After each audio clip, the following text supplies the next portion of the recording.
समाजीकरण की प्रक्रिया के क्रम में ही हम समाजीकरण के दूसरे स्तर की चर्चा कर रहे हैं। समाजीकरण का दूसरा स्तर है सोच अवस्था, एनल स्टेज। समाजीकरण का दूसरा स्तर विभिन्न प्रकार के परिवारों एवं समाजों में भिन्न भिन्न आयु में प्रारंभ होता है। अमेरिकन समाज में यह अवस्था पहले वर्ष से प्रारंभ होकर तीसरे वर्ष में समाप्त हो जाती है। हमारे समाज में यह 1.5-2 वर्ष की आयु से प्रारंभ होकर 3-4 वर्ष की आयु तक चलती है।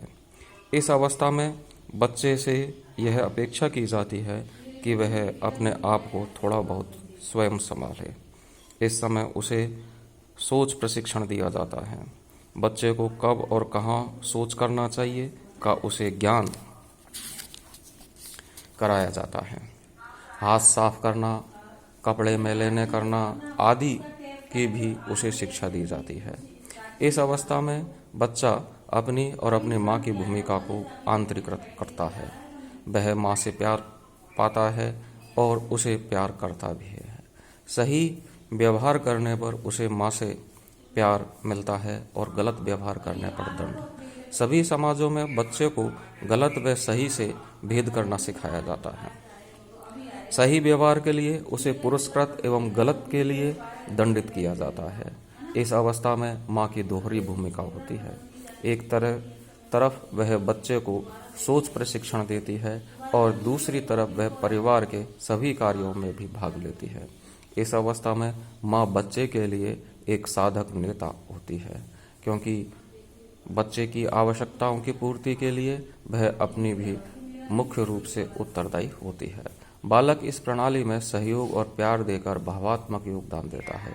इस अवस्था में बच्चा अपने परिवार व समाज के सामान्य मूल्यों से परिचित होता है, उनके अनुसार आचरण करता है और उसमें अनुकरण की प्रवृत्ति का उदय होता है।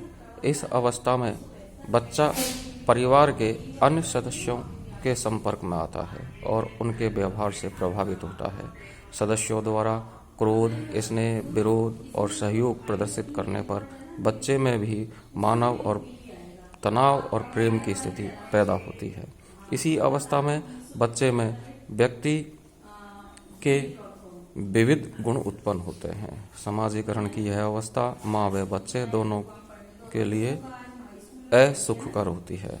बच्चे को दूध छुड़ाते समय, सोच प्रशिक्षण देते समय तथा उसे कष्ट उठाते देखकर माँ को आनंद नहीं मिलता, फिर भी उसके अंतिम परिणामों को सोचकर वह अपने को सांत्वना देती है। माता की दोहरी भूमिका होने के कारण वह कुछ हद तक बालक को परिवार के अन्य सदस्यों के दबाव से बचा पाती है और वह अपनी भावात्मक भूमिका निभाती है। इस अवस्था में बच्चा थोड़ा बहुत बोलने व चलने फिरने लगता है और उसके सामाजिक संबंधों का विकास हो जाता है, क्योंकि वह माँ के अतिरिक्त अन्य सदस्यों के भी संपर्क में आता है। समाजीकरण की प्रक्रिया की जो तीसरी अवस्था है या जो तीसरा स्तर है वो है इडिपल या तादात्म्यकरण अवस्था, ऑडिपल और आइडेंटिफिकेशन स्टेज। यह अवस्था लगभग 4 वर्ष की आयु से प्रारंभ होकर 12-13 वर्ष की आयु तक चलती है। इस अवस्था में बच्चा पूरे परिवार का सदस्य हो जाता है। इस अवस्था में बच्चा लड़के व लड़की के यौनिक भेद और शारीरिक भिन्नताओं को देख भले ही ले, परंतु उनके यौन संबंधी प्रकारों का उसे ज्ञान नहीं होता। उसके लिए न तो माँ ही स्त्री होती है और न पिता ही पुरुष, किंतु धीरे धीरे उसमें यौन भावना अव्यक्त रूप से विकसित होने लगती है।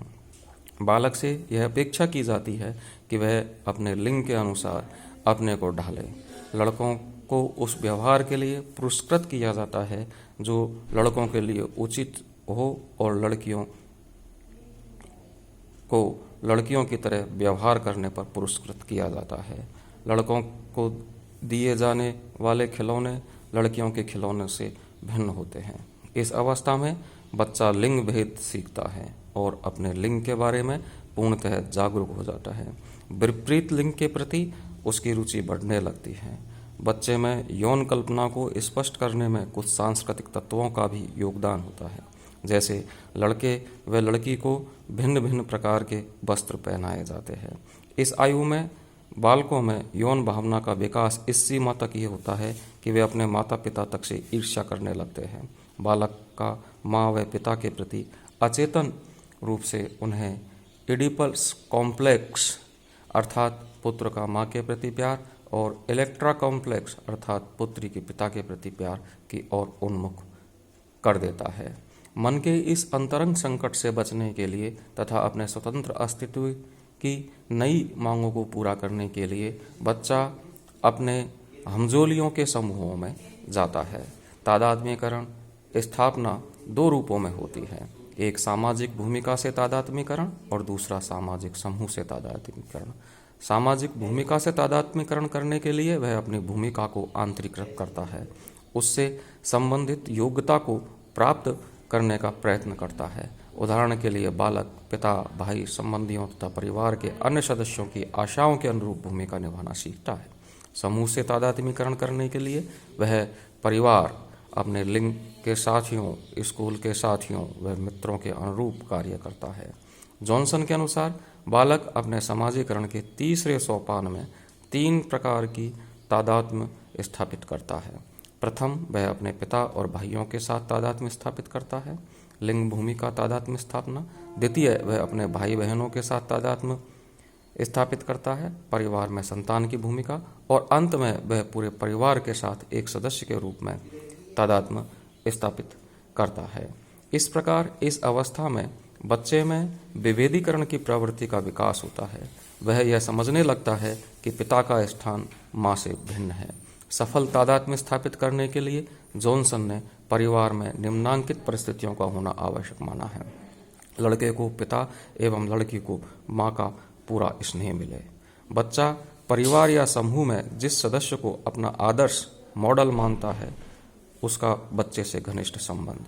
अन्य महत्वपूर्ण व्यक्ति विशेष रूप में माता लड़के को अपने पिता को आदर्श मानने के लिए प्रोत्साहित करे तथा पिता का माँ से सम्मानपूर्ण व्यवहार हो। ये परिस्थितियाँ बच्चे में भावात्मक सुरक्षा उत्पन्न करेगी और उसे कुंठा तथा तनाव से बचाएंगी, जो कि सफल समाजीकरण के लिए आवश्यक है।